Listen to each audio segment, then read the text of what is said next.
Greetings from the Red Blue Enigma. So, you may not think it, but there are a subsection of people who believe that Mario is a Herculean demigod, capable of ripping up planets with his bare hands. Does this surprise you? What could possibly make people come to this conclusion? We'll be covering all that and more as today we talk about power scalars. To start, we need to go over some terms, and we'll dissect each one to culminate into the greater discussion. I'll be providing definitions on screen, but I'll explain them in the context of how power scalars use them. Canon, a sequence of titles that portray events that happen in a series. Lore, statements in those titles that explain details of what is happening or what could happen, but not necessarily seen. Feats, a showing through lore or video that reflect what a character is capable of. Game mechanics, for video games, something that happens in gameplay that doesn't happen in the greater lore or cutscenes. This can also extend to gameplay in of itself. For instance, Paper Mario can only jump at a certain height while traveling the overworld, but in a battle arena he can jump several times higher. Let's now expand on each term, starting with asking the question, what is canon in the Mario game universe? Well, according to series creator Shigeru Miyamoto, everything is canon. Case closed, right? Well, many power scalars choose to make that the case. If we ask enough questions, however, this falls under scrutiny. Why do only some characters show up in certain series? Why do we never see events that happen in certain titles come up again? Why do certain events seem to contradict each other? Why don't characters keep some abilities game to game?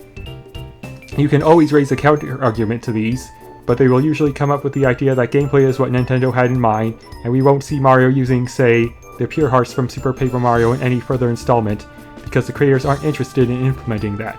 But that alone is a poignant argument. The series isn't built on a foundation of being consistent with itself. When Miyamoto says that everything is canon, he may just be saying that everything he wants to be canon is canon at any given moment. Let's not forget that we've seen a game where DK and Mario are babies together, which contradicts the premise that Mario and Jumpman from the arcade are the same person, and that there's two different Donkey Kongs. So even what is true at one point can also change back. Let's consider this a golden point. Canon is ever shifting. There may be one obscure game or statement that changes this or that, and a new game can contradict something in the past. As far as canon is determined for the question of how strong is Mario, I'm sorry to disappoint you, but it really depends on each spin-off title you're using. But we're going to proceed as if that weren't the case, and take Miyamoto literally as we cover our next points. Though, as an aside, there are valid reasons people use Super Smash Bros. As an outlier, as that universe is very specifically a world of toys brought to life, so I won't bring that into the mix. Next, let's take a quick dive into lore. Why is Mario the hero of the Mushroom Kingdom? Well, as we saw earlier, that's ever shifting. It would seem that when Mario went into 3D in Super Mario 64, they attempted to explain some logic. He was addressed as gaining more power from the castle's stars. These power stars could mass shift, but were rarely shown to have altering effects. And a character like Koopa the Quick questions on if Mario is getting enhanced and running by the power of the stars. So that may be the possible explanation why he's as strong as he is in this game. Though nowhere is it explained where he gets moves like the ground pound or wall jump after not having those abilities for years. Alas, it is a mystery. It was later shown in a DS game in a Yoshi spin-off that Mario and 6 others were legendary star children, with potential for great power, but this is never alluded to in any other title, and you could very well play Mario games not knowing a single thing about it. So with all that in mind, what type of abilities does a star child possess? What are Mario's feats? Well, he's super strong enough to lift Bowser, apparently. But wait, isn't that the result of the power stars? Mario usually can't do that. Well, he can lift King Bob-omb at 0 stars, so okay. He can also drag a huge but weakened Chain Chomp. That tracks. Wait, according to one game he can lift a giant castle? What about speed? Well, that's complicated.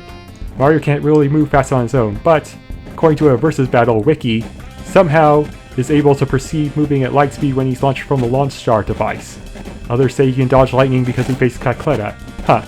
If you want to know his durability, any Versus debate will eventually have some claim he survived being destroyed by a universe-ending ordeal. What? And he can also transcend dimensions since he was able to move in a space made to have time stopped? Okay. At this point, we have to make another term clear. Anti-feats are, to put it in my own words, when a character survives or surpasses one thing, only for a far lesser challenge or forced to overtake or beat him. For instance, let's assume the assertion correct that Mario can survive a universe-ending explosion. Well then, how can a Bob-omb explode and kill him? Why do spears still damage him? Why does a simple fireball even have the capacity to marginally hurt him? These are all anti-feats, and according to many power scalers, debating power levels has to overlook anything that makes a character weaker to look at the best possible version of that character. Don't like it? Too bad. But there is another twist to this tale. Let's look at the last term. Game mechanics are when something in gameplay doesn't reflect the greater lore. Mario does have gameplay mechanics. There are some versions of Mario's world where coins are just lying around, others where you can only gain them through other means. It depends on what the developers want in any given moment. Mario can take no damage from a fall, breathe in space and underwater. He can do lots of things that are completely contradicted in other games. Given there's no greater lore for any of these choices, it's really hard to say what Mario can definitively do. If there is a redeeming quality to power scalers choosing the best version for a versus debate, it would be when lore is absent. However, I do have a major problem with just how things are interpreted most of the time. Let's give some very contrasting examples to start. Mario can dodge Kekletta's lightning. This is something in-game, so it would be a game mechanic, right? Well, most power scalers use this as an example of having light speed reflexes. The problem arises that this moment has Kekletta specifically telegraph her movement so the player can press the jump button in time. So Mario isn't reacting to light speed movement, but it's a test for the player. And to make matters on this stack of contrivances worse, lightning does not even move at the speed of light. I could make a whole section on this alone, but most writers don't know anything about the speed of light and how it works. Another golden point I want to bring up here about writers. To apply any real-world logic here is baffling at best. But let's move on to Mario's castle punt scene. This scene depicts Mario breaking perspective and lifting a very small castle. It's in cutscene, so it must be valid, right? Well, not only can the weight of this castle not be accurately measured, there's a rule among versus debaters that is heavily slept on. One of our golden points. Animation does not equal simulation. When pressed on the accuracy of fighting animation, you'll sometimes hear versus debaters say this point. It suggests that the scenario presented is just one possibility or isn't necessarily how an event transpires. The animation is just there to entertain, in essence. This can be applied to certain cutscenes, especially in Mario. Instead of blowing up the castle each time, Mario destroys it in a unique way so the player isn't bored repeating the same sequence, such as wiping one of them away with a mop, which constitutes reality warping if we are to take that literally. As a matter of fact, the lifting the castle scene is very invoking of reality bending and not strength, if we are to take this seriously. And do we seriously need to take a hill getting a bandage literally? But doesn't Mario actually have strength? Well, yes, to some extent, but it varies. You could say that he gets strength from the stars for his Bowser throwing feat, as he doesn't seem to exhibit this power again. Wario, who is actually described as having Herculean strength, can break many things Mario can't. There's actual lore stating Wario is stronger. However, there is the case that King Bob-omb is as heavy as Bowser, and Mario can lift him with 0 stars. But let me tell you something about this fight. It makes 0 sense. You can't apply real-world measurements of force like Newton's behind it, because you can deal King Bob-omb massive fall damage by throwing him out of the ring, and it's just fine stating you have to throw him on top of the mountain to deal him damage.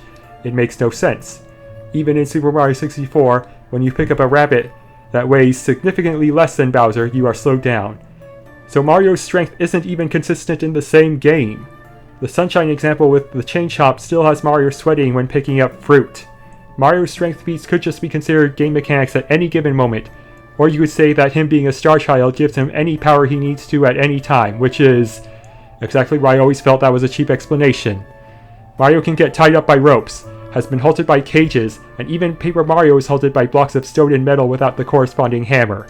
On average, he isn't written to be anywhere near Herculean. Power scalers suggest that since he needs universe-level attack power to beat Bowser, that has to be the case where he can end universes with just his fists. But let's take the case of Paper Mario the Thousand-Year Door, where the main threat is revealed to be capable of ending the world. Mario can't even damage it at full power. It takes a deus ex machina from the collected MacGuffins to make it weak enough for Mario to damage it. Mario doesn't have anywhere near that attack potency. So this leads me to another golden point, the law of averages. Even if you want to interpret Mario surviving a universe ending on durability alone, you cannot negate the fact that he's never been written that way elsewhere. Let's take a look at this infamous example. At the end of Super Mario Galaxy, upon defeating Bowser, Bowser's machine designed to reset the universe goes haywire. It creates what appears to be a black hole sucking everything in. The Lumas attempt to repair this damage, but it appears as though they are too late. Now, the problem here is that everyone has a different interpretation of this cutscene. To cut to the end, Mario and company appear just fine after Rosalina gives a speech about the universe repeating itself. And so, now we see the problem. Why is everyone fine? Why are all the planets in the universe fine? We can only assume that the blast was stopped before reaching any other planet, or that everyone died and was reset. But the issue is, it's never made clear in game, and power scalers take this ambiguity and run with the idea of Mario straight up surviving a possible universe-ending explosion, though it was contained by the Lumas before maybe even unleashing all its power. Okay, so we're at crossroads with power scalers, right? You can't prove one way or the other, correct? Wrong. On page 306 of the Player's Guide to Super Mario Galaxy, it states the following, quote, "Fortunately, Rosalina has the power to shield them from the blast that threatens the very fabric of the universe," end quote. And there you have it. I have seen some power scalers use this page and claim it states something else. It's hard to say when disingenuousness comes into play, and it can. So the very feat that they use to amplify Mario to universe level isn't even as such when you looking into the lore around it. When you point out that Mario hasn't been hurt by a lot less, such as spears, they'll always claim that those are gameplay mechanics, that's not actually happening in the actual universe. But then things that actually happen in the universe, such as Mario being tied up, they'll hand wave and claim it is an anti-feat. You can't win. Or they might claim that everything that happens to Mario that does hurt him is the result of the character or object having the power to match. So that would follow that everything that hurts Mario can match power to destroy the universe. But if Mario is tied up by ropes that can withstand the universe ending, then the universe ending is all but in name only. A non sequitur, as it were. But let's take a look at some other durability feats and see if they compare, such as going into the void in Super Paper Mario. Apparently people claim he can exist where space and time do not. They'll argue this is a speed feat, or maybe both, but regardless, gravity still exists here. I should note, it's not just Mario who can survive here, ordinary missiles can too. And does Mario really wear clothes that can survive a singularity? Unless that's written off as a game mechanic too. But they don't consider moving through timeless voids as a trope in fiction. Normal humans in Sonic are able to do it. Nothing in Mario lore states it's special to him. Also, Mario gets stopped by time control elements in Paper Mario. He's not immune. All this is for naught, however, as in the same game, Mario is, spoiler, canonically sent to the underworld via death by a few explosions. He gets out of it because he's tasked with ending the multiverse-ending threat. That's a huge clincher, and since its story, it usually shuts down power scalers when I bring it up. It brings home that Mario isn't written to have universe-ending durability. I can go further where they claim that the end boss has multiverse-level power, and since you can survive those attacks, arguably a game mechanic, Mario has even greater durability. But the non-sequitur here is that the multiverse is never destroyed during the fight, meaning his attacks are of lesser power while the heroes try to stop him before he can charge up his full strength. If he had that much power, he'd instantly unleash it, as his goal was to make a new universe. Oh, did I mention Mario can get hurt by relatively normal things? Those snowballs he gets hurt by are actually kind of embarrassing. But to be fair, there could be rocks in there or something. Or they're not real snow but magic snow. But by the other margin, if he gets hit by lightning, you could say it's not real lightning. Conjecture can only take you so far. There's more non-sequiturs, such as false equivalency, where a character beating a character with more power means that they are as strong as that character. Even my earlier example about Mario not being able to deal damage to a world-ending threat could be in dispute if you come up with some excuse that she was shielded and that's what kept her protected. I could also go on about Mario Party, where they take a character somehow swimming away from a black hole as a strength feat, and claim that star children in Mario are all as powerful. The case about black holes is another topic. But if Princess Peach and Toad can do this swimming, characters who get overpowered by regular Koopas, it's clearly not something you can take seriously. And then in recent times, what they pull from to give Mario weaponry is getting more absurd as power scaler debating progresses, such as giving Mario one-time MacGuffins he didn't even keep, or in some cases even use. It's like making a versus debate for Captain America and giving him Thor's hammer, but no one who seriously wants to know what Captain America can do is going to give him Thor's powers. Eventually, such a fad in power scaling debates will probably fade away, as trends seem to emerge and fade as time goes on. I could wax gross on non-sequiturs all day, but there is so much more I can only scratch the top. But there is one last factor to consider that makes power scaling in general fall apart. Stamina cannot be measured. Remember that saying about whoever wins a fight is the one who the writers want to win? Well, this is the best example of that. If Mario can lift a giant castle, why doesn't he always do it instead of wasting explosives? Could it be he exhausts himself for days on end if he tries to do so? If we take every cutscene literally in video games, Dr. Eggman can match Sonic's speed, but even then, for how long? Many things never go addressed. Mario's durability against the Goomba varies from game to game, and it is especially egregious to use RPGs as a basis for scaling where the characters are centered around getting more powerful throughout the game. With all the golden points we've explored, let's take my earlier example of Mario supposedly having faster than light reflexes because of the launch star. The launch star can launch you across parts of the universe, so it stands to reason he's moving extremely fast. Is there anything in canon to support Mario having light speed reflexes? There's really no lore I've come across, so it's really open to interpretation then. Is this a case of writers not understanding the speed of light? Perhaps, but he's only moving across the universe with the launch stars from the observatory apparently. The other launch stars in the levels seem to be working in real time, considering we see the explosions happening during travel. The animation suggests not all launch stars are equal, and, of course, we have no way of really knowing the time elapsed or distance in Mario's flight to the levels, so it can only become clearer when we use the law of averages. When we consider Mario takes hits from attacks of far lesser speed, such as Bowser's hat in Mario Odyssey, you can see this idea fall apart. There's other angles we can take here, too. For all we know, it's the Luma that Mario is merged with that's granting him the ability to move with the launch star. Let's also keep in mind that the launch star path is completely automated. He has no control over it. Mario decelerates right before landing on any launch star path. This could easily entail the path is said to stop moving at light speeds before reaching. There are myriads of other ways to interpret what's happening here. Of course, getting back to Odyssey, a power scaler who really holds on to the idea of Mario moving at light speed will claim the animation does not match the simulation. That the hat Bowser throws is actually moving at light speed, but for entertainment they show it move far slower. But that just leads to a non sequitur. And by that metric we can claim nothing we see in Mario Galaxy's animations is real too. Or, power scalers could just claim that Mario is too weakened to dodge the attack, but that would only be personal conjecture, and again, stamina cannot be measured. So yes, for all the previous reasons, I use the law of averages when scaling Mario. There are some things that are 50-50, like whether or not he breathes underwater, but that's all up to interpretation anyway. The law of averages suggests Mario isn't a demigod. Mario may be able to survive huge falls in one game that doesn't take itself seriously, but in another, like the Mario Rabbids game, we see the computer genie state the cast will become flat as tortillas if they fall from 46,000 meters. And these things are always changing. There will always be conflicting information or depictions. Bear in mind, Mario can hardly face Bowser without outside help or stage hazards. But remember, I have managed to silence nearly a dozen people in all of the debates I've had about Mario's durability and capability, so therefore, I am smarter than a dozen power scalers combined.